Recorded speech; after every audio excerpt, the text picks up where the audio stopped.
A ver, de nuevo. Ya. Eh, recibieron, les envié hoy día, me imagino, sí, durante la mañana, el link para que puedan acceder a los archivos que voy a ir subiendo en Drive. Y ustedes me dicen si obviamente una cosa es que puedan acceder y otra cosa es que también lo puedan abrir. ¿Ya? Subí la versión que me enviaron del libro en español, yo les subí otra versión del libro en inglés, y les subí las 4 clases o las clases que llevamos. ¿Ya? También les subí los videos de las clases, así como en Canvas subí el link para que puedan acceder a las clases de Zoom. Pero no se olviden que después de un tiempo Zoom elimina las clases, no sé si son 15 días hábiles o de corrido, etc. Así que, pero por lo menos tienen los links en la página web, en Canvas, y los archivos los tienen ustedes directamente a través del link ¿cómo se llama? En el Drive. ¿Ya? Cualquier duda, obviamente, que tengan, me envíen un correo y trataré de respondérselo a la brevedad. ¿Ya? Ok, para la clase de hoy día comenzamos, bueno, ya comenzamos ya, pero para la clase de hoy día vamos a iniciar el capítulo dentro del concepto de biomoléculas, en la cual la primera clase hicimos una reseña muy general de los tipos de biomoléculas. Y dentro de esas biomoléculas, como unidades estructurales, nosotros ya vimos los carbohidratos, centrándonos obviamente en las propiedades químicas de los carbohidratos, cómo se pueden formar los enlaces en términos muy generales, y cuál es la importancia que pueden tener estos carbohidratos, eh, y la importancia que pueden tener estos carbohidratos no solamente como sistemas para almacenamiento de nutrientes, por ejemplo el glicógeno, sino que cómo estos carbohidratos, a partir de su estructura, podemos después, en los cursos que vienen, o sea, en las clases que vienen más adelante, cómo a partir de estos carbohidratos podemos transformarlos químicamente. Entonces, en esa primera clase, básicamente nos centramos en las propiedades químicas, de los carbohidratos, un poco de su clasificación, los grupos funcionales, la importancia de esos grupos funcionales y su reactividad, y cómo estos grupos funcionales podían formar estructuras más complejas como los polisacáridos. ¿Ya? Y ahora vamos a comenzar para el segundo grupo de biomoléculas, el capítulo de aminoácidos, y también vamos a enfocar esta parte de la clase desde las propiedades químicas de los aminoácidos, de las propiedades físicas de los aminoácidos, cómo se clasifican los aminoácidos, la importancia que tienen los aminoácidos, pero nuestro objetivo, digamos, lo final va a ser cómo estos aminoácidos se pueden ordenar de tal manera de formar un polímero, que en este caso nosotros los conocemos como proteínas, ¿ya? Entonces, el concepto es exactamente el mismo, es decir, vamos a ver sus propiedades químicas de las estructuras monoméricas, y me imagino que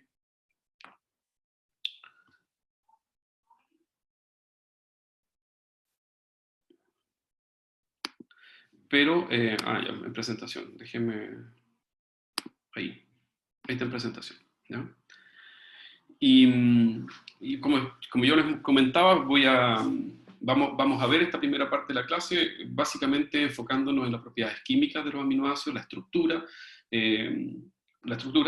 propiedades químicas, cuál es la importancia de esos grupos funcionales, y me gustaría que ustedes me escribieran por el chat y me dijeran si vieron algo en química general, en el fondo, más que por no pasar la materia, sino que es para reforzar que para bioquímica esta parte de la materia y para lo que nosotros queremos estudiar en proteínas es importante, ¿ya? Entonces todo lo que es, no sé si vieron propiedades ácido-base de los aminoácidos y analizaron las propiedades de los equilibrios, en este caso los equilibrios ácido-base o las reacciones que podrían participar los aminoácidos libres de solución, no sé si eso alcanzaron a ver algo, ¿ya? Pero independiente para que tampoco se asusten, como diciendo, oh, no, necesitamos volver a pasar toda la materia para poder entender lo que nosotros queremos abordar en bioquímica, no es así.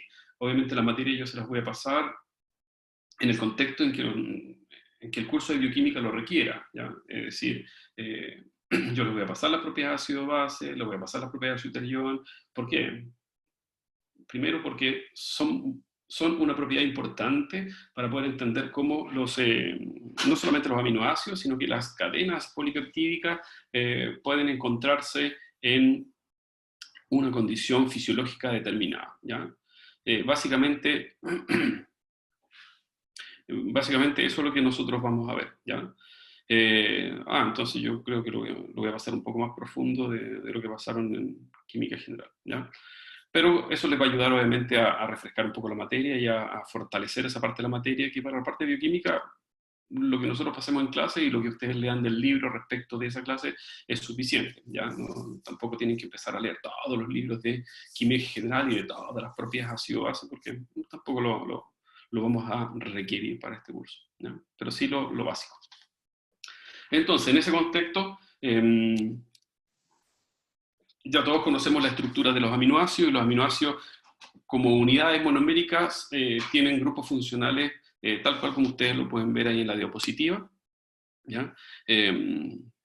Caracterizamos este carbono en color azul como el carbono alfa, debido a que es un carbono anomérico, y básicamente ¿por qué? Porque puede presentar 4 grupos funcionales diferentes. Entonces, si estos 4 grupos funcionales son diferentes, y el R, por lo tanto, es diferente al carboxilo o al grupo alfamino o al átomo de hidrógeno, hablamos de que es un carbono anomérico, y si es un carbono anomérico, volviendo a la clase de carbohidratos, significa que puede tener una imagen especular o un estereoisómero. Y esa es una de las características también que tienen los aminoácidos. Pero antes de entrar a esa propiedad, lo que ustedes sí o sí tienen que recordar, repasar y evidenciar en esta estructura, que todos los aminoácidos tienen exactamente la misma estructura base, que en este caso es lo que yo le estoy encerrando con el cursor. Esta es la estructura base, es decir, un carbono alfa al cual está unido un átomo de hidrógeno, un grupo carboxílico, que es muy relevante desde el punto de vista de las propiedades ácido-base, y también vamos a ver después de la estabilización termodinámica, es muy importante este grupo, así como el grupo alfa-amino. Generalmente yo los diferencio como alfa-carboxilo, alfa-amino, porque son los grupos funcionales que están unidos covalentemente al carbono alfa. El R, que está marcado en rojo, corresponde a una cadena lateral, y esa cadena lateral puede ser una alquílica, ¿ya? O alquílica, o puede ser un grupo aromático. Dentro de la clasificación, por lo tanto, general de los aminoácidos,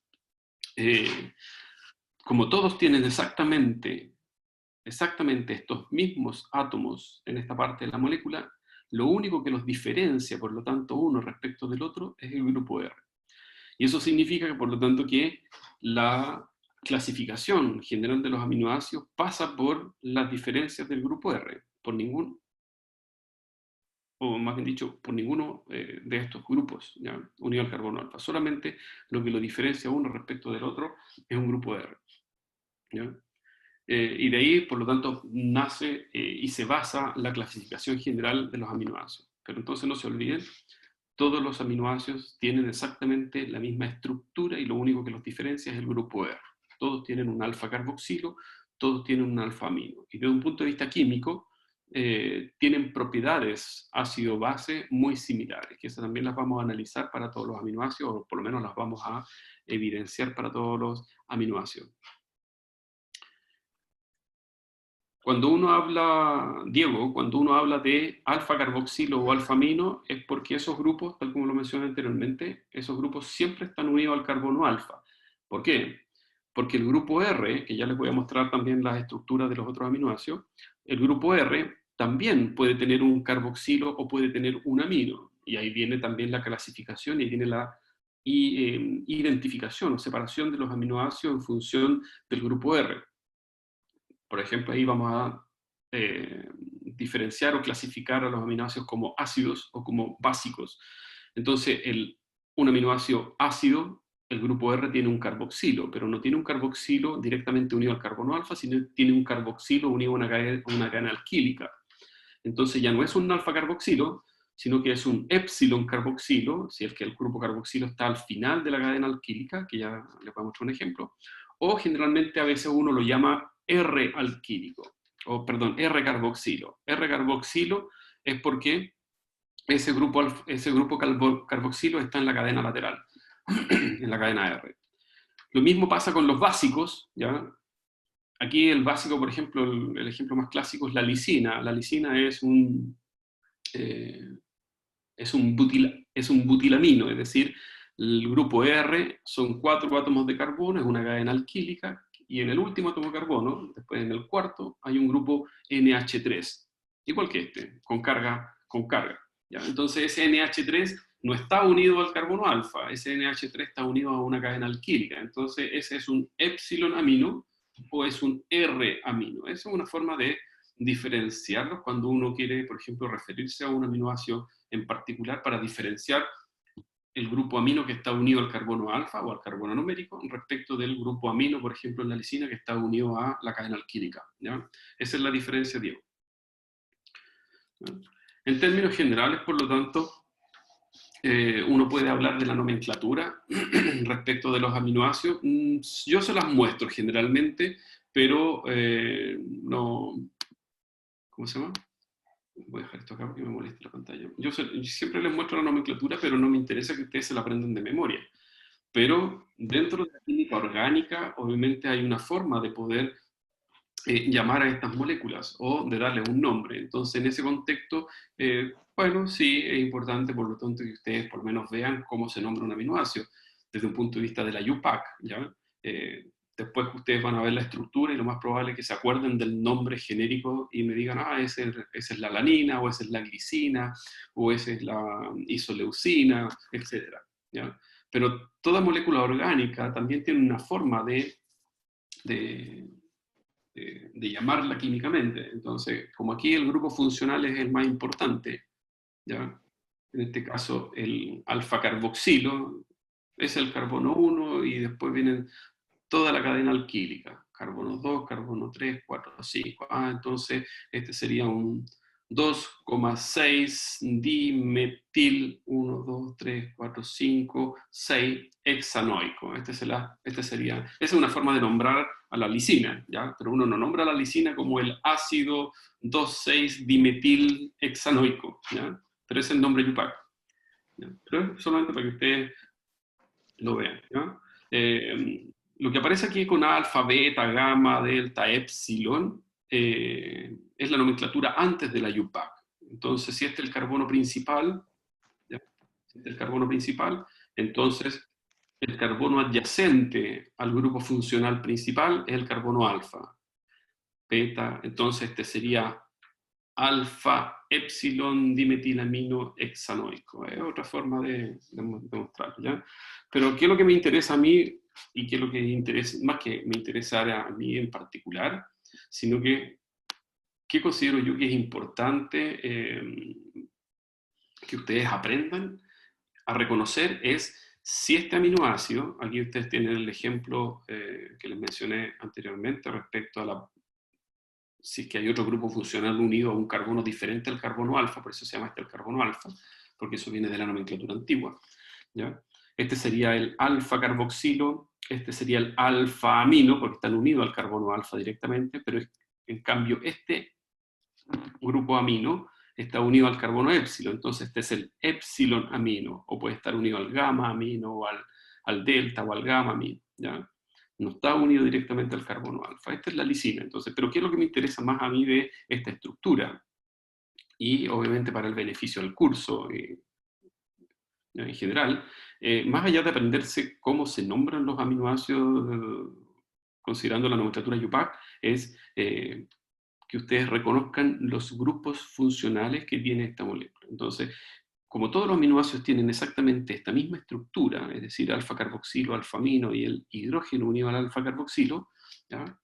Este sería mi carbono numérico porque tiene un sustituyente, dos sustituyentes, ese es el tercer sustituyente y todo este sería el cuarto sustituyente y todos diferentes.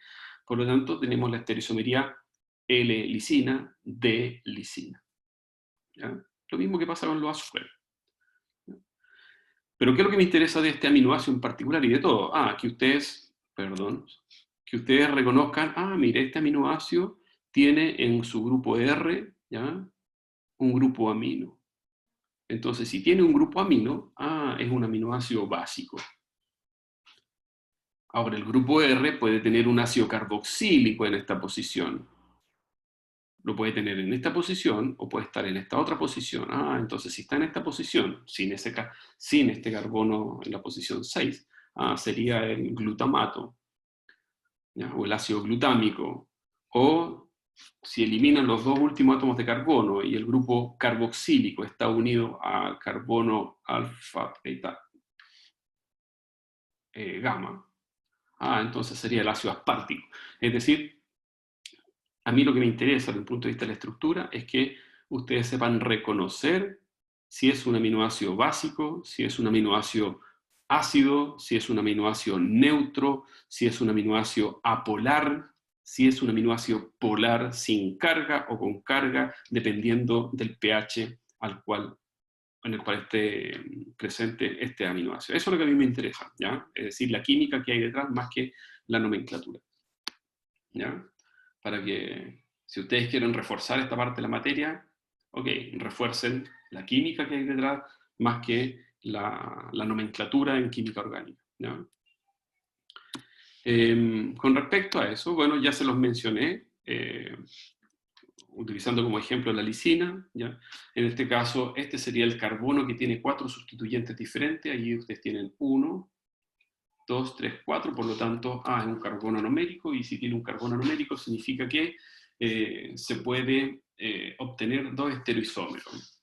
Y aquí está un ejemplo que no es la lisina, es la alanina, pero la única diferencia entre la lisina y la alanina es que acá hay un grupo CH3 y esto no existe. Así que hay un metilo en la lisina, y ahí igual la lisina tiene, perdón, la alanina. Y la alanina igual tiene 4 sustituyentes diferentes unidos al carbono alfa. Y si tiene 4 sustituyentes diferentes unidos al carbono alfa, tal cual como lo muestra el ejemplo, tenemos una L-alanina, D-alanina. Uno se preguntará, bueno, ¿y qué importancia tienen estos estereoisómeros en las proteínas? Tiene mucha importancia porque todas las proteínas de los mamíferos, todas las proteínas que nosotros sintetizamos, es a partir de aminoácidos cuya estereoisomería es la L, ¿ya? En cambio, en bacteria es más común encontrar estereoisomería del tipo D, ¿ya? Entonces las bacterias, cuando sintetizan sus proteínas, también sintetizan a partir de aminoácidos L, pero lo hacen preferentemente también de aminoácidos con estereoisomería D. Pero en todas las proteínas sintetizadas en mamíferos, todas son con estereoisomería L, ¿no? ¿Es lo mismo anomérico respecto de lo que vimos? Dice, ¿era lo mismo que quiral? Sí. El concepto de quiralidad, María Ignacia, anomérico, o yo generalmente hablo de, puede ser un carbono activo también, ya ópticamente activo, que es el carbono anomérico o el carbono quiral. ¿Por qué? Porque tiene 4 sustituyentes diferentes, y al tener 4 sustituyentes diferentes, ustedes pueden tener una imagen especular, y por eso que se habla de el izquierdo y el derecho, que son 2 imágenes. Es cuando uno se refleja en un espejo, pero las dos imágenes no son superponibles una respecto de la otra, ¿ya? Uno se mira al espejo y se ve de frente, pero si uno trata de girarse y de posicionarse, igual como la imagen del espejo, imposible. La imagen del espejo también rota. Ese es el concepto de estereoisomería, ¿ya? Para un carbono quiral. Pero el concepto es el mismo, y si ustedes se fijan, aquí, sí, exactamente lo mismo, ¿ya? Y aquí, si ustedes se fijan, la estereoisomería para la alanina la hicieron en base a la forma que tienen las moléculas de difractar la luz, ya sea a la izquierda o a la derecha, en base a las observaciones que se hicieron para los azúcares. Los azúcares fueron los primeros que se les determinó estereoisomería L y D, levógiro o dextrógiro. Pero si ustedes se fijan, para el caso de los aminoácidos, claro, en posición, digamos, el grupo funcional aquí más relevante es el carboxilo, entonces es el que va en la parte superior de mi estructura de Fischer, ¿ya?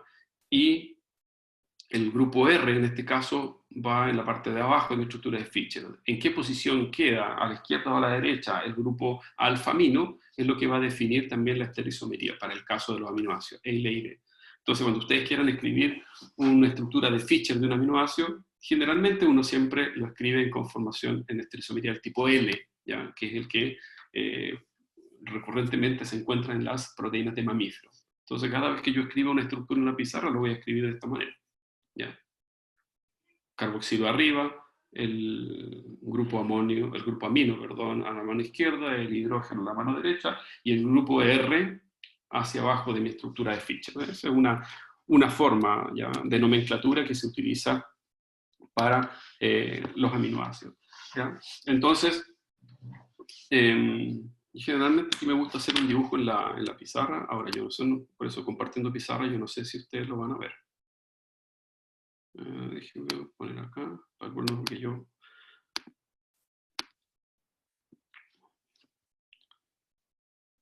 No quiero eso. No, solamente para...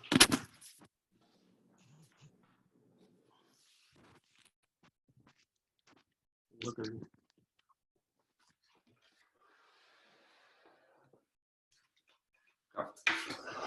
Por ejemplo, ahí la pantalla está compartida y ahí yo veo la pequeña pantalla que se ve ahora. Yo no sé si esto ustedes van a ver, lo pueden ver más grande, ¿ya?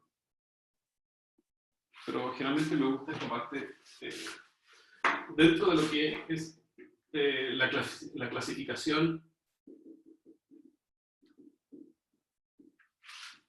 de los aminoácidos.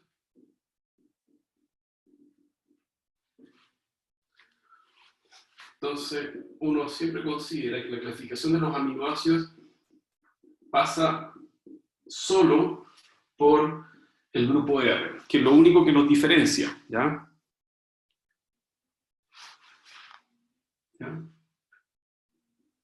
Es lo único que lo diferencia es el grupo R. Por lo tanto, la clasificación general de los aminoácidos es en base al grupo R. ¿Ya? Entonces, en este contexto, tenemos aminoácidos cuyo grupo R es apolar. Esa es la primera gran clasificación. Y grupo R que son polares. Pero dentro de la clasificación de grupo R polares están aquellos que a pH 7 me refiero a pH fisiológico, no tienen carga, o sin carga, voy a poner aquí.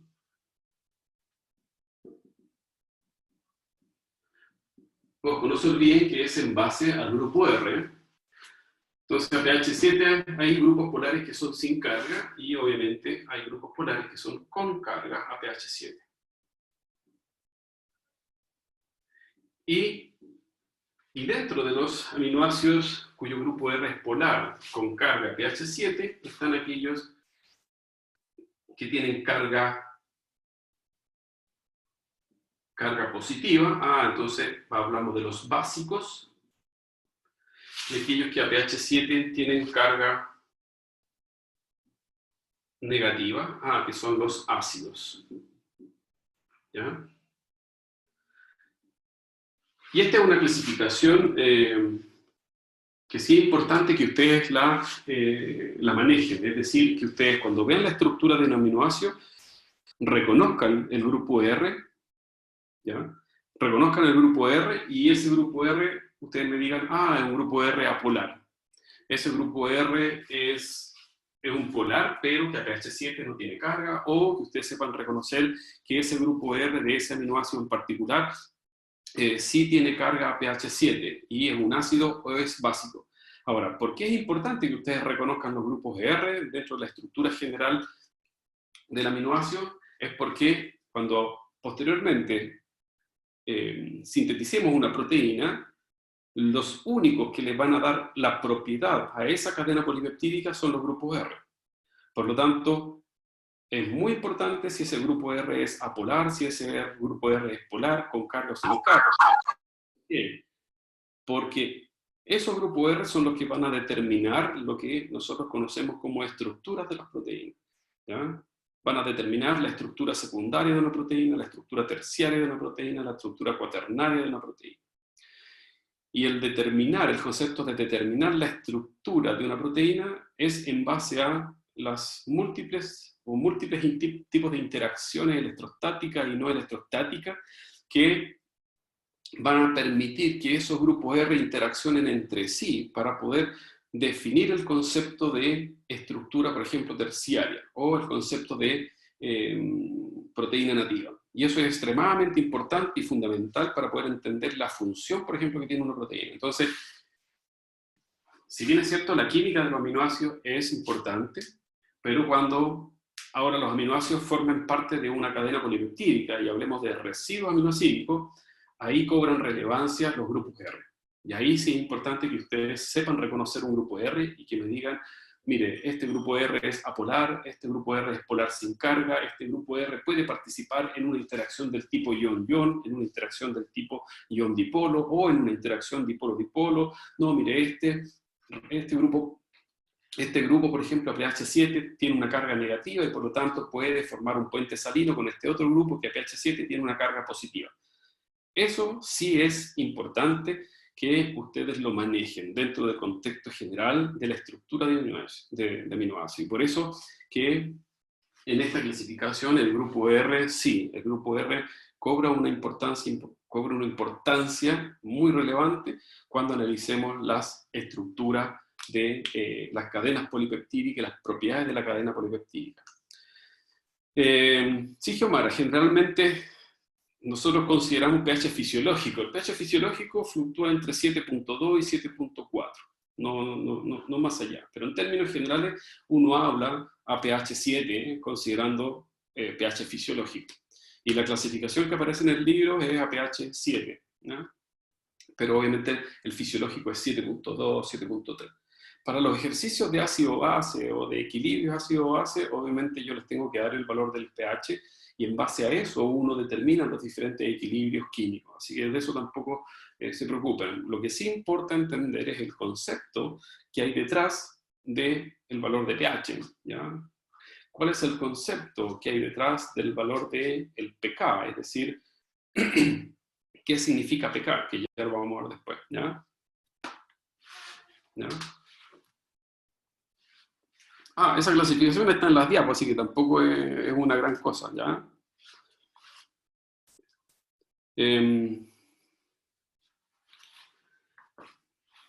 María Ignacia, esta materia se llamaría aminoácidos y propiedades químicas. No me acuerdo exactamente qué capítulo del libro es, pero está en el LENIG, está clasificada, cada materia está clasificada por capítulo, así que la pueden revisar directamente del libro, ¿ya?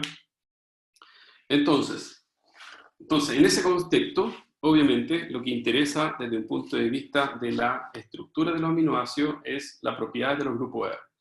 En la diapositiva, en la que ustedes están viendo, yo clasifiqué, bueno, si bien es cierto en la literatura, existe otra clasificación que también en base a el grupo R, si es alifático o aromático.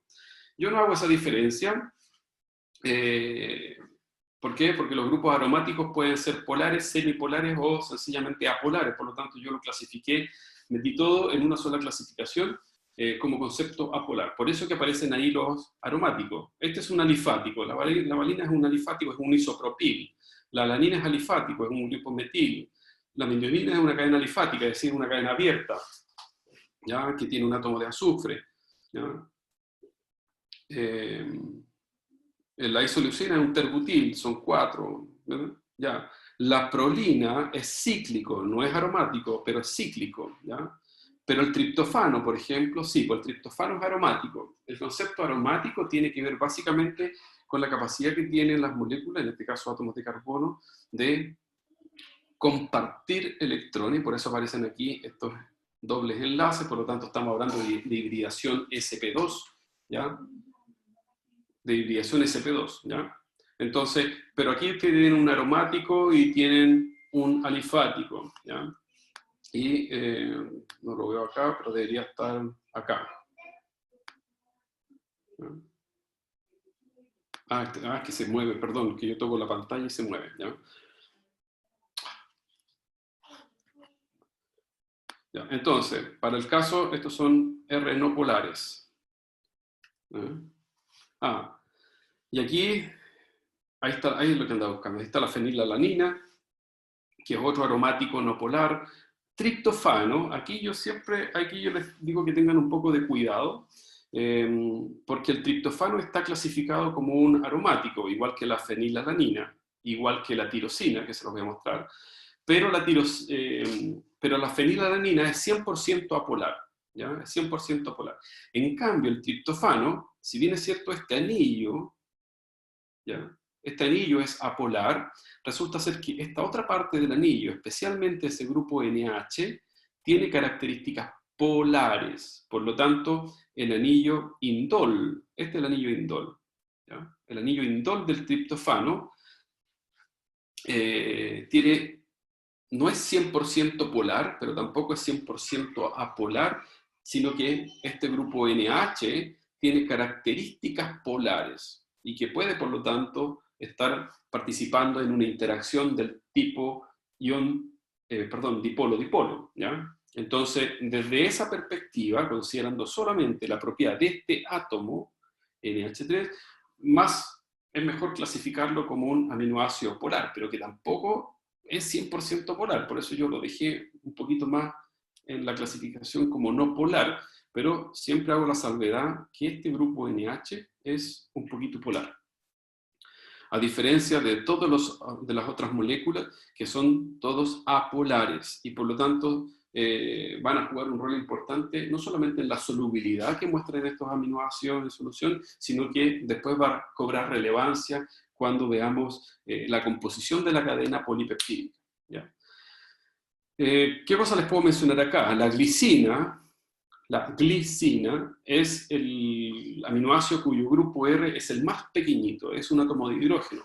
Y si ustedes se fijan, es el único aminoácido cuyo carbono alfa no es enomérico, porque tiene dos sustituyentes idénticos.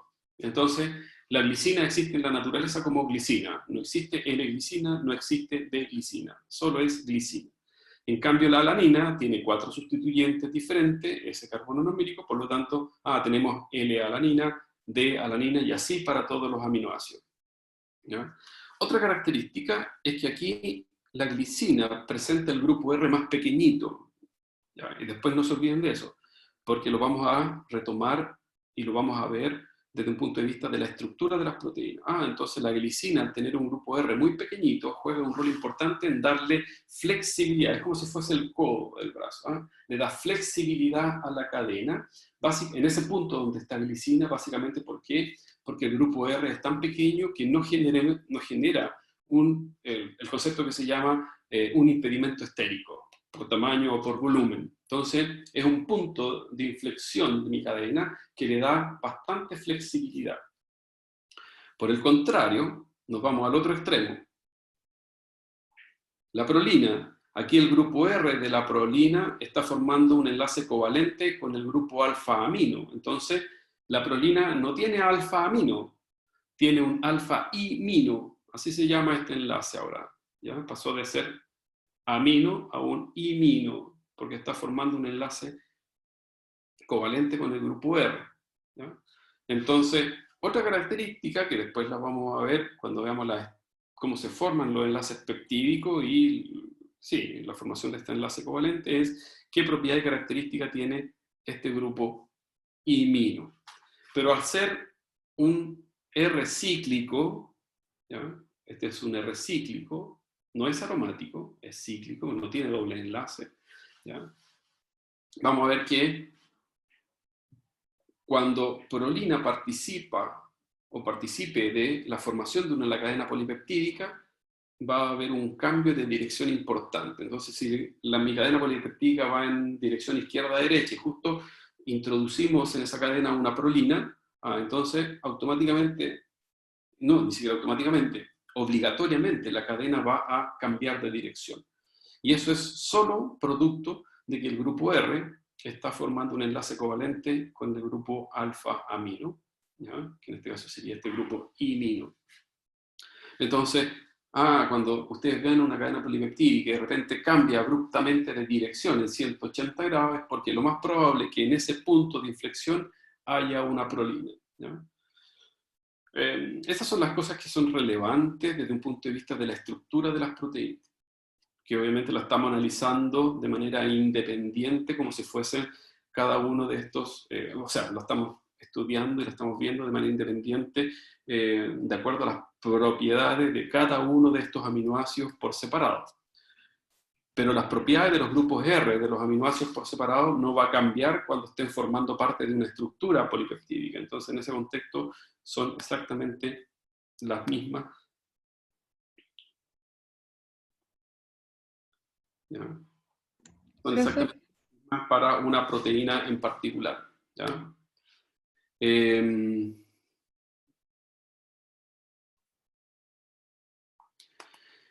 Yo no hablaría que el triptofano, María Ignacia, yo no hablaría conceptualmente de que el triptofano es anfipático, ¿ya?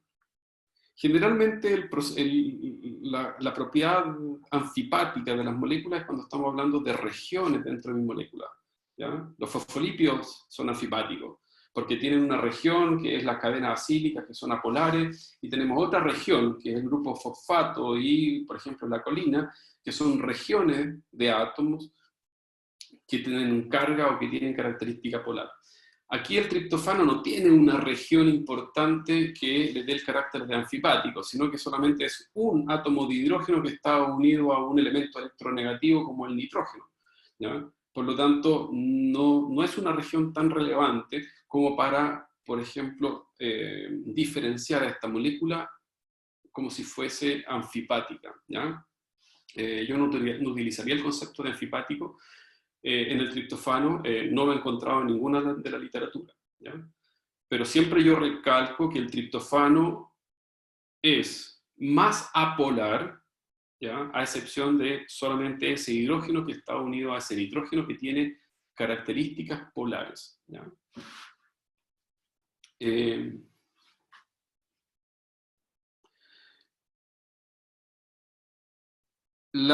Michelle, cuando veamos, espero interpretar bien su pregunta, que dice, ¿las moléculas de las proteínas interactúan a partir de los grupos R?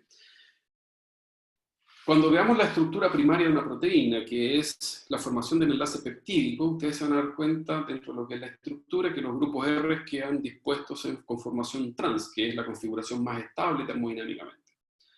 Ahora, cuando esta fibra o este hilo, ustedes lo enrollan para formar un ovillo, como si fuese una proteína, ¿ya? También esa proteína va a tratar de encontrar siempre un mínimo de energía termodinámica que lo haga extremadamente estable y que ese ovillo, una vez que se forma, no se vuelva a dispersar. Entonces, para que ese ovillo se forme y se estabilice termodinámicamente, va a depender de los grupos R. Entonces, sí, las moléculas de las proteínas interactúan a partir de su grupo R, sí, para poder, por ejemplo, estabilizar lo que se conoce como su estructura terciaria. En ese contexto, sí, ¿no? Las estructuras de las proteínas se hacen en base a la interacción y a las propiedades, bueno, a las propiedades que tienen los grupos R y a la interacción que puedan presentar estos grupos R dentro de la estructura, ¿ya? Súper. Entonces, ya se pasaron algunas diapositivas, ¿eh? Entonces, tenemos nuestros grupos no polares, ¿ya? Ahí ya les mencioné algunas de las características en general. Después vienen los polares, tal cual como dice nuestra clasificación, los polares sin carga pH 7, ¿ya? Entonces los polares sin carga pH 7, bueno, son todos aquellos grupos polares que pueden interaccionar con el agua o pueden interaccionar con otros grupos polares. Y ahí ustedes tienen los alcoholes. El alcohol primario, la serina es muy importante porque lo vamos a ver en catálisis. La treonina es un alcohol secundario, es polar, pero no participa en procesos catalíticos porque por ser un carbono secundario. En cambio, la serina, por el solo hecho de ser un carbono primario, preferentemente encontrar en la mayoría de los sitios activos de las enzimas, por ejemplo, las que son dentro de la gran familia de las serinproteasas, son proteasas que en el sitio activo tienen justo un residuo de serina. Y esa es una propiedad que es muy importante porque este grupo alcohol, si bien es cierto, es un grupo polar que puede interaccionar con otros grupos polares a través de una interacción del tipo dipolo-dipolo o ion-dipolo, este grupo alcohol primario es un gran nucleófilo, tiene un par de electrones no enlazantes sobre el átomo de oxígeno, entonces, y eso lo hace extremadamente reactivo. Lo mismo que la cisteína. La cisteína es muy parecida a la serina, sí, la única diferencia es que tiene un grupo tiol. Y el grupo tiol, fíjense, es muy parecido al grupo alcohol. La única diferencia es que el azufre tiene un solo par de electrones no enlazantes. Entonces el azufre también puede actuar como un nucleófilo, el grupo tiol es extremadamente reactivo, ¿ya? Y la otra diferencia, bueno, ya les voy a mostrar algunas de las características, les voy a mostrar algunas de las características de la cisteína, ¿ya? Al igual que la serina, donde el grupo hidroxilo de la serina puede actuar como como un nucleófilo, ¿ya? Por su parte electrón no enlazante, puede participar en interacciones del tipo ion-dipolo o dipolo-ion o dipolo-dipolo, ¿ya? Y otra cosa importante, como les dije, que al ser un nucleófilo puede participar directamente en procesos catalíticos, y hay ejemplos dentro de la clasificación general de las enzimas del tipo serin-proteasa, ¿ya?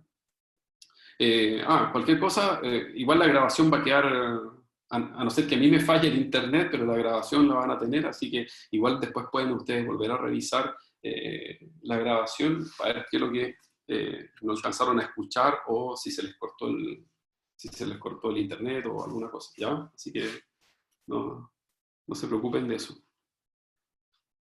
Y respecto de la cisteína, estructuralmente, miren, es parecida a la serina, la única diferencia es que aquí hay un átomo de azufre. Tiene otra posición dentro de la tabla periódica, solamente tiene dos electrones no enlazantes, que lo hace también ser un buen nucleófilo.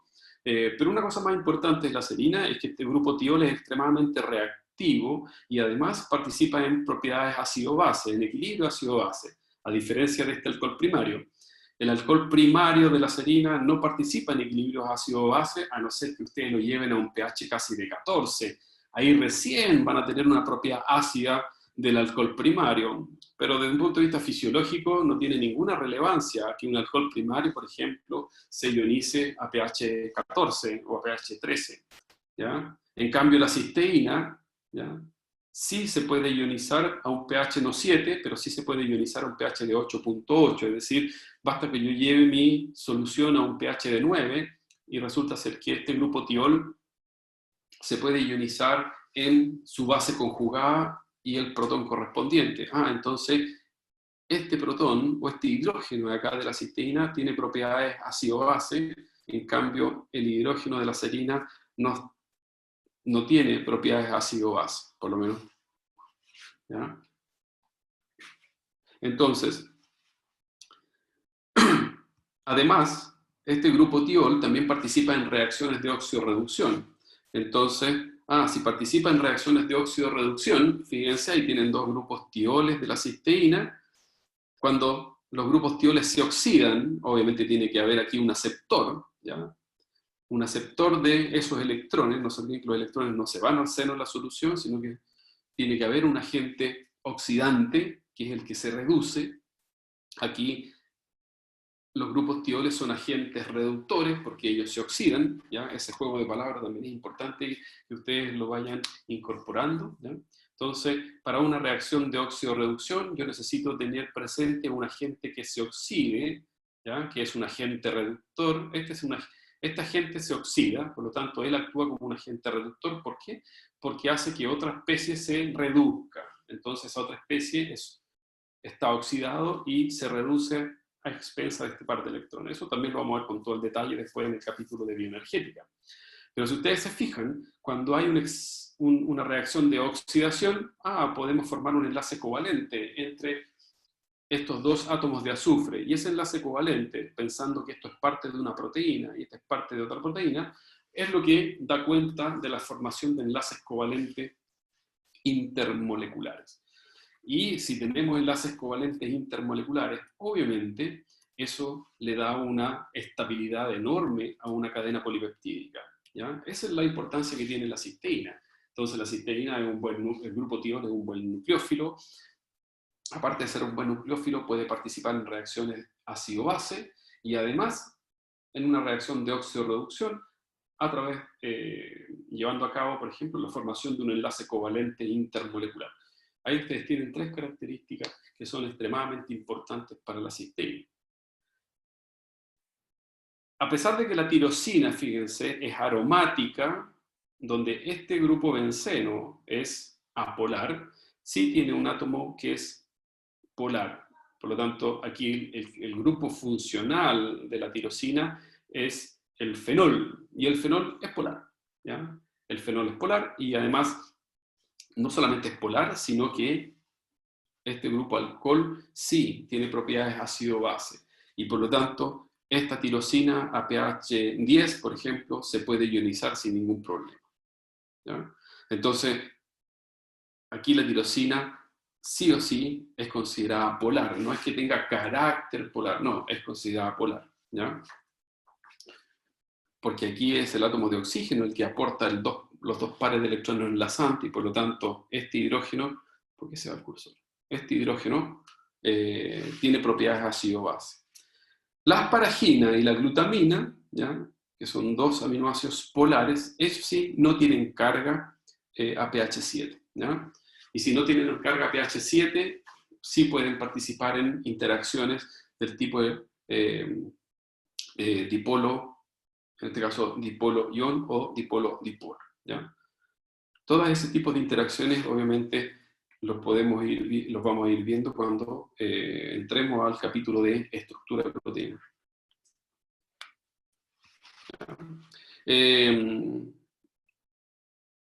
Ahí yo, Benjamín, le hubiese respondido a Xiomara que a pH 14 no tiene ninguna relevancia fisiológica, por lo tanto, donde mi escala de pH va de 0 a 14, que alguna especie sea ionizable a 14, es como que realmente no lo fuera. Por lo tanto, la respuesta sería no, la serina no tiene propiedades ácido-base. ¿Ya? Antiguamente en los libros sí ponían esa propiedad, pero no tiene ningún sentido fisiológico. Si el pH fisiológico no cambia, nunca va a llegar a pH 14 intracelular. Entonces, ahora ustedes pueden decir, pero la tirosina se ioniza a pH 10. Sí, la tirosina se ioniza a pH 10, ¿ya? Y eso es una propiedad. Y ojo, y si ustedes ven acá, este grupo OH, la tirosina, es un alcohol secundario, ¿ya? A diferencia de la serina. Entonces uno puede decir, ¿por qué la serina no se ioniza en el rango de valores de pH? Y si ocurre con este hidrógeno que está unido a un benceno. Es que el anillo bencénico es hibridación sp2, y si es hibridación sp2, carece de electrones. Todos estos átomos que están acá, los átomos de carbono, en cada uno de estos anillos benceno, hay una nube electrónica que está por sobre el plano y por bajo del plano, que es el famoso dibujo de la dona, ¿ya? Toda la nube electrónica que está por sobre el plano y bajo el plano carece de electrones. Entonces, ¿qué es lo que está tratando de hacer el anillo bencénico? De quitarle los electrones no enlazantes que tiene el oxígeno, los está atrayendo hacia sí, ¿ya? Entonces, ¿qué ocurre con el enlace oxígeno-hidrógeno? Se empieza a debilitar. Se debilita tanto porque el anillo bencénico le está tirando y tratando de quitarle todos los electrones al oxígeno. Se debilita el enlace oxígeno-hidrógeno, y por lo tanto ese hidrógeno sí lo podemos sacar con cierta facilidad. ¿Con qué facilidad? A pH 10. ¿Ya? Hubiese sido mejor, o no sé, si se ionizase a pH 7, que el pH fisiológico. Pero acá en la serina no tiene esa propiedad. Pues aquí este grupo funcional, que si bien es cierto es electronegativo, ¿ya?, es muy negativo, hay una distancia de 2 átomos de carbono para poder atraer hacia perdón, en este caso me cambié de grupo, acá. Este electronegativo, este electropositivo, el alfa amino. ¿Qué es lo que está tratando de hacer el alfa amino? A través de estos 2 átomos de carbono, tratar de atraer hacia sí los electrones negativos del oxígeno.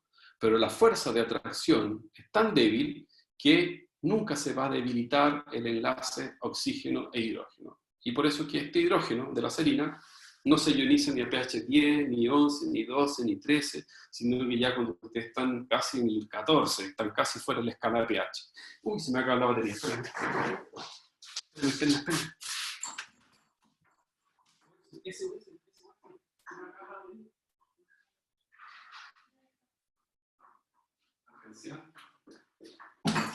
Alcancé a verla.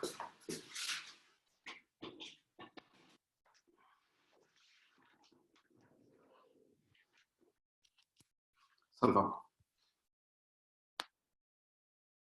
Ya, si no, ahí muere todo.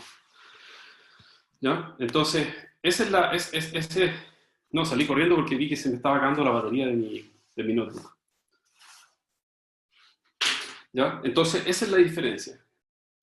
Por eso que el alcohol primario, Xiomara y Benjamín, no es ionizable en todo el rango de escala pH, ¿ya? Pero la tirosina sí, y es porque está muy débil el enlace oxígeno-hidrógeno producto de la capacidad que tiene o debido al efecto que tiene el anillo bencénico de atraer los electrones del oxígeno, ¿ya? Es solamente para que ustedes entiendan por qué uno es más ionizable y otros no. A pH fisiológico, Alejandra, si tú tienes una solución de tirosina, por ejemplo, un molar y lo llevas a pH 7, a pesar de que se ionice a pH 10, y esa es otra cosa que vamos a ver mañana, yo creo, es que a pH 7 tú tienes un equilibrio ácido-base. Y yo les voy a enseñar a que ustedes calculen cuál es la proporción del ácido y de la base conjugada cuando ustedes cambian el pH respecto de su pH de ionización. Entonces, si yo les digo, mire, la tirosina tiene un pK de 10, ¿qué significa eso? Que cuando yo tengo mi solución a pH 10 y tengo un molar de tirosina a 25 grados centígrados, ustedes van a calcular exactamente que hay un 50% del ácido y otro 50% de la base conjugada. ¿Ya? Entonces, si yo lo llevo a pH 7, que es un pH más ácido, entonces ustedes van a poder aplicar la famosa ecuación de Henderson y Hasselbalch y van a poder determinar la proporción que a pH 7 van a tener del ácido y la base conjugada. Entonces, a pesar de que un aminoácido tiene una constante de equilibrio de ionización, eso significa que en cualquier valor de pH, ustedes también van a establecer su equilibrio correspondiente, pero ustedes lo que van a determinar es si ese equilibrio está desplazado hacia el ácido o si está desplazado hacia la base. Pero van a haber especies, esa es la diferencia, ¿ya? ¿Es a pH 10? Bueno, no es a pH 10, es a pH 10.03. Ese es el valor exacto de la constante de ácido-base. Pero sí, yo generalmente lo redondeo a 10. Pero en el libro es 10.03. ¿Ya? Pero ese es un valor referencial, no se preocupen por el valor. Y además que después cuando yo se los dé, obviamente, o sea, cuando veamos, ¿cómo se llama? Este tipo de ejercicio, necesito salirme de la pantalla, necesito ver una cosa.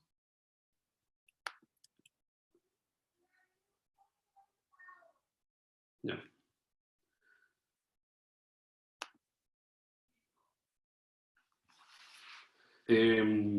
Ahí obviamente yo les voy a dar el valor del pH, el valor de los pK, esas cosas. Así que es para que entiendan después y veamos bien el concepto que hay detrás de el valor en sí. ¿Ya?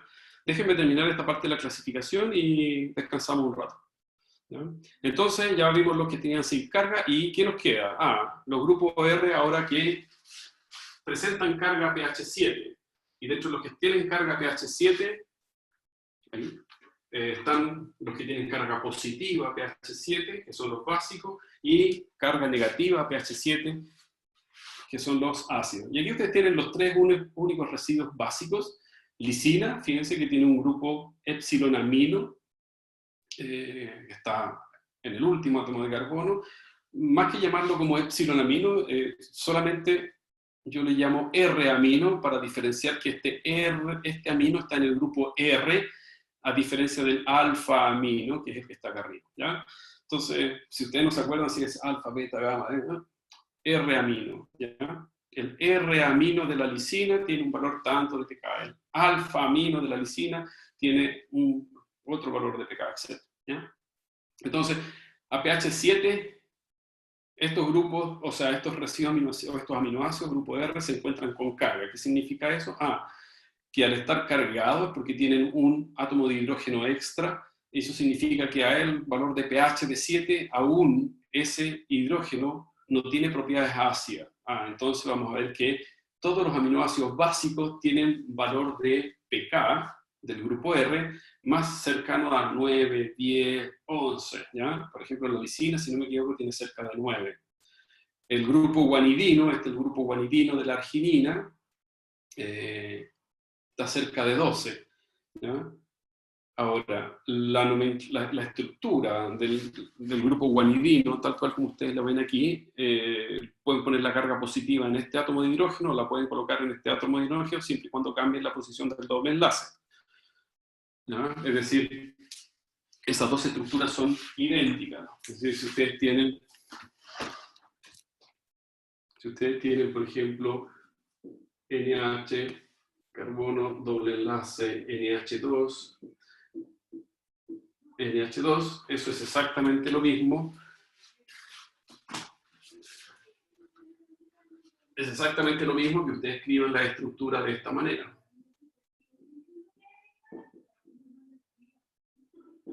Exactamente lo mismo. ¿Ya?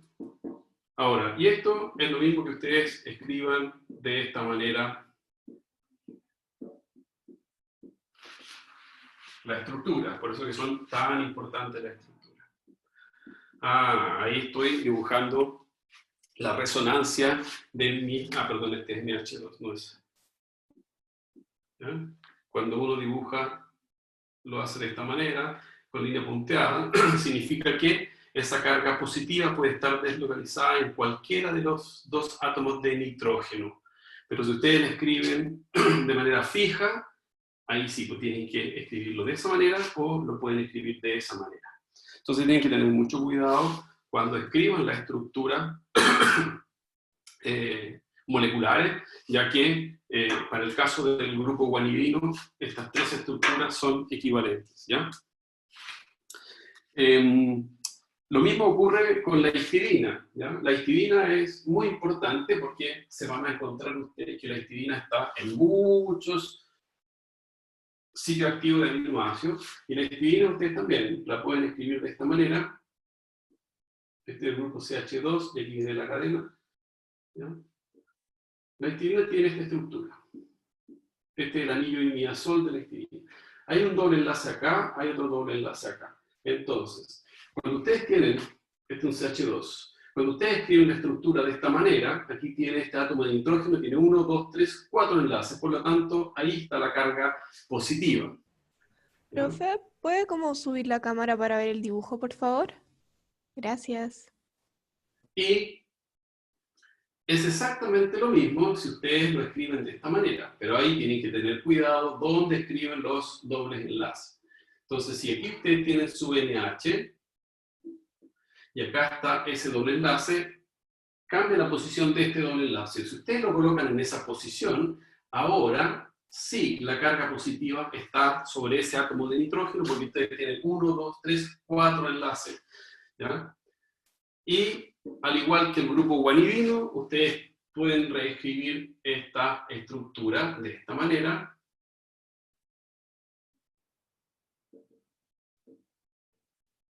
Denotando que la carga positiva puede estar sobre ese átomo de nitrógeno o sobre ese átomo de nitrógeno. O sea, las tres estructuras son idénticas, ¿ya?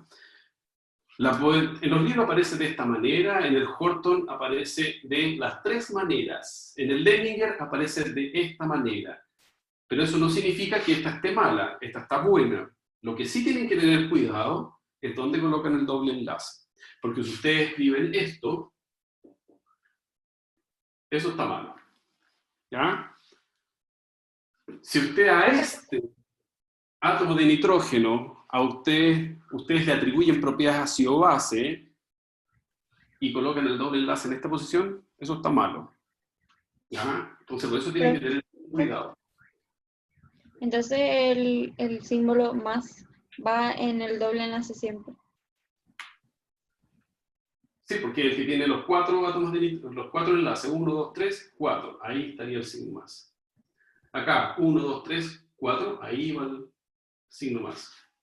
Y esta es la estructura resonante, ¿ya?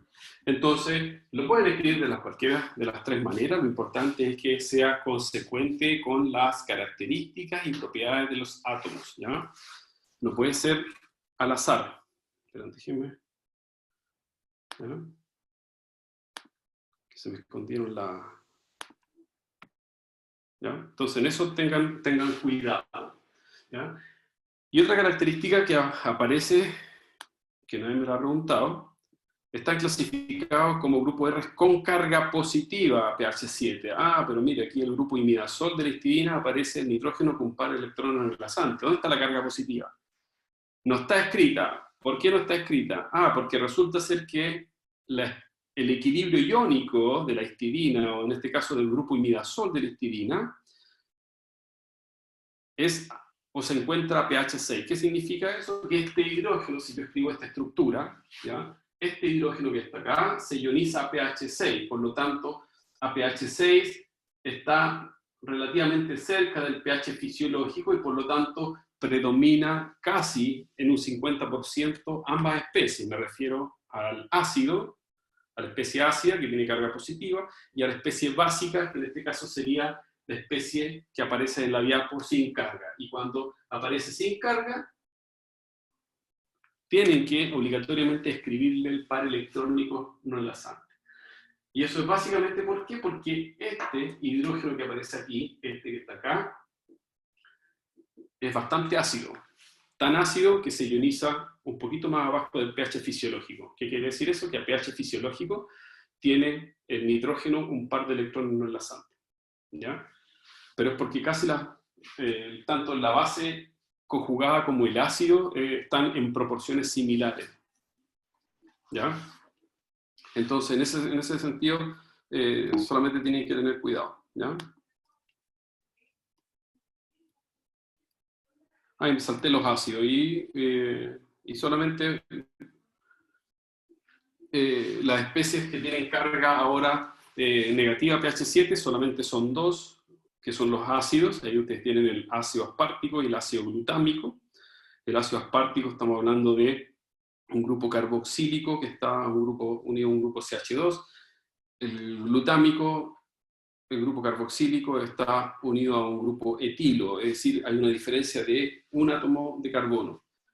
Ahora, eso también va a determinar la diferencia en las propiedades ácidas que presente este hidrógeno que está unido acá al carboxilato. Es decir, uno esperaría que las propiedades ácido-base de estos grupos fuesen obviamente más ácidas, ¿ya? Y por eso son clasificados como ácidos, ¿ya?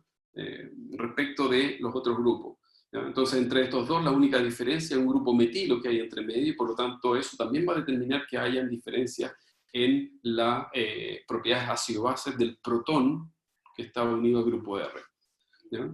Pero de un punto de vista, digamos, de estructura del grupo R, aquí ustedes tienen una carga negativa a pH 7, por lo tanto, a pH 7, si esos grupos están libres en solución, me refiero a libres como grupo R dentro de una cadena, van a tener carga negativa. Y si tienen carga negativa, entonces pueden participar en interacciones del tipo ion-ion, carga negativa con una carga positiva, lo que se conoce como puente salino, o este ion con algún dipolo. Un dipolo, obviamente, a través de su carga parcial positiva. Y eso puede ser el agua, o puede ser un alcohol, puede ser cualquier grupo que tenga esa propiedad, ¿ya?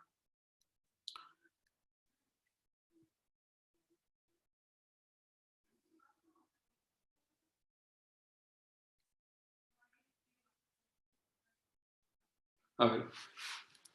Ahora que la pantalla estaba compartida y yo le mostré la pizarra, ¿ustedes de qué tamaño ven la pizarra? ¿Se ve o no se ve? Porque después llega un momento en que yo ocupo harto la pizarra, entonces eso es lo que me reclamaron los chicos el semestre pasado, que yo compartía y Que lo vamos a ver bien, eso. Pero la ¿No? grabación va a quedar pequeño, ¿no? Ese era el problema. No, no sé, por eso. Parece que eso fue lo que los chicos me dijeron el semestre pasado. Es que Que la nosotros, nosotros grabación es pequeña.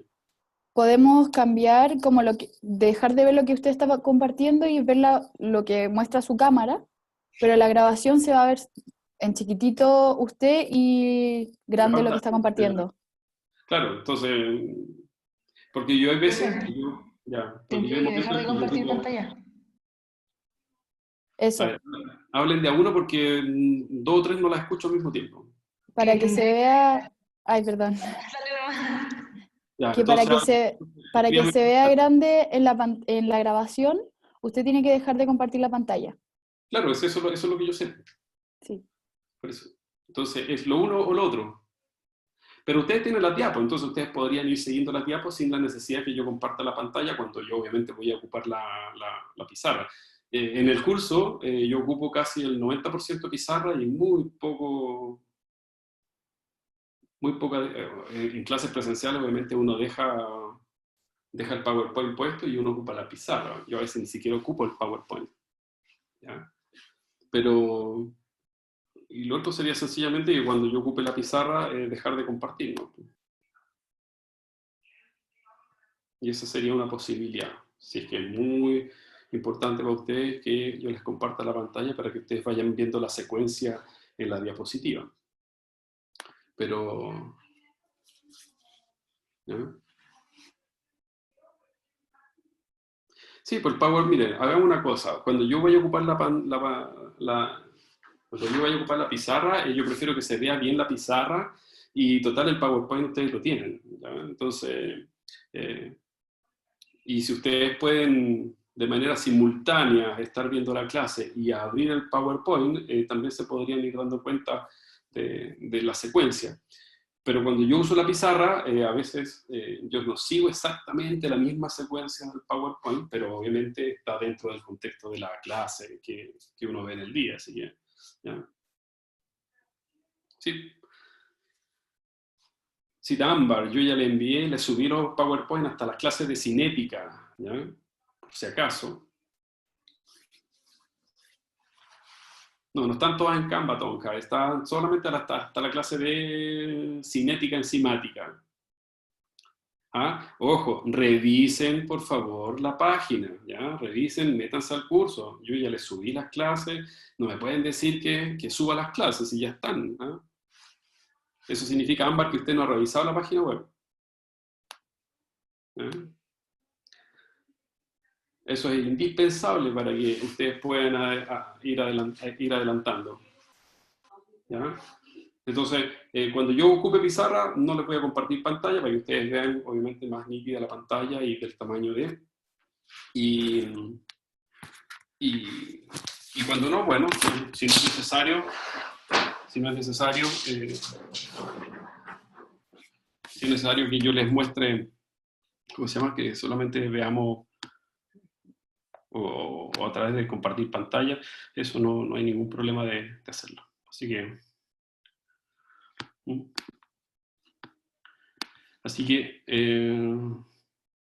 no sé, ¿alguien me quiere decir algo más? Profe, Sí, dígamelo. ¿podría mostrar la pizarra por última vez, por favor? Ya, dame un segundito que estoy. ¿Y qué necesita para que, por último, que yo termino de hacer esto, le cuente y de ahí le muestro la pizarra? Último, Quería ver un dibujo. ya, dame un segundito.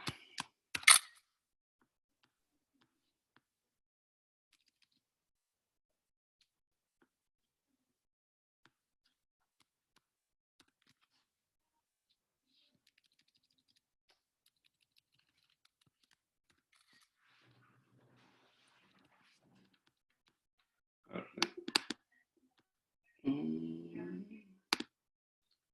¿Por qué no? Espera, ¿se deja de aumentar la pantalla? No, quiero bajar eso.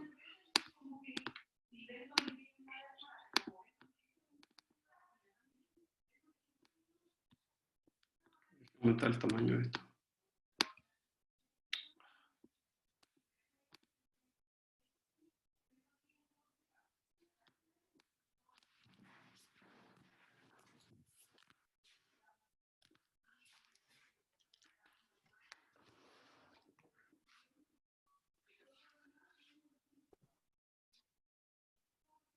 ¿Por qué esto no? Déjenme ver si lo puedo agrandar.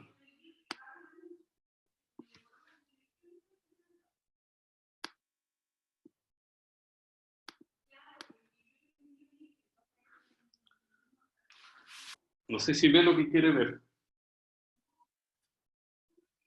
Sí, profe, ya lo vi. Gracias. ¿Sí? Sí, se ve bien. ¿Sí? ¿Se ve bien?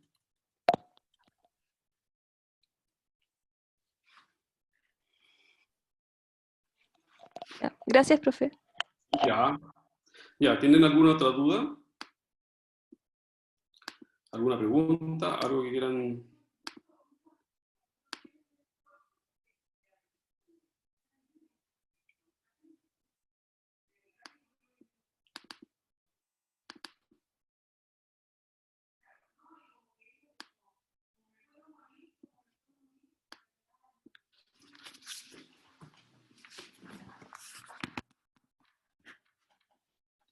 Ya, vamos a hacer descanso porque estos últimos 10 minutos fueron de descanso. Profe, Dígame. ¿la clase de mañana es de péptidos? No sé. No, no, tenemos que ver todas las propiedades ácido-base. Mañana vemos propiedades ácido-base de aminoácidos, su iterión. Estas son cosas generales que las pueden leer ustedes, pero vamos a ver todo lo que es su iterión, propiedades ácido-base, los equilibrios, todo eso. Eso nos va a tomar la clase. Y de ahí recién empezamos con péptido. O sea, yo creo que la clase del... No, mañana no creo que empecemos con péptido. Yo creo que el jueves en la mañana empezamos con péptido y en la tarde seguimos con estructura secundaria. Ok. No, menos esa va a ser esa es la idea. Pero mañana vemos todo lo que es propiedad ácido-base. Curvas de valoración o titulación, propiedad ácido-base de los grupos R. No y solamente los grupos R, sino que de todo. Alfa carboxilo, alfa-amino y los grupos R. Vamos a ver el ejemplo de uno básico, de uno ácido, qué pasa con la histidina. Eso nos va a tomar la clase de mañana. Así que igual revisen el PowerPoint por lo menos para que porque mañana va a ser pura pizarra, mañana no le voy a, por si acaso, mañana ni siquiera voy a abrir el PowerPoint. Así que mañana es pizarra. Para que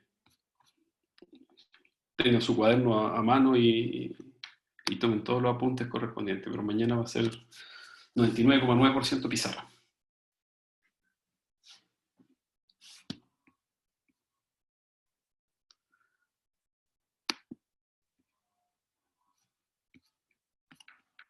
¿Ya? No sé. ¿Alguna otra consulta? ¿Nada? Pueden irse a descansar. Nos vemos mañana. No se olviden. Pero mañana sin quedarse dormido, porque mañana sí que no hay respiro. Dime, Gebra.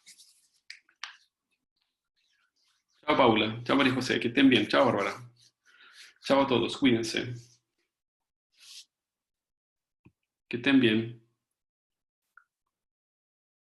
Ay, están escribiendo tan rápido que se...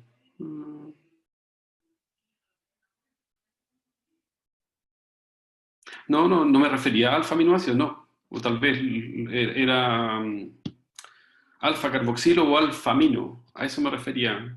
¿No?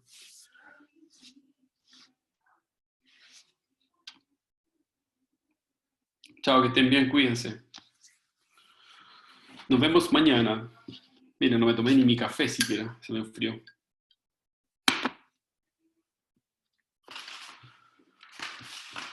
Oh.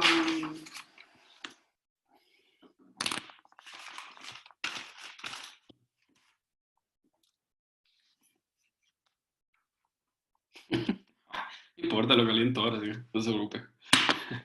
Chao, Gemara, que estén bien, cuídense.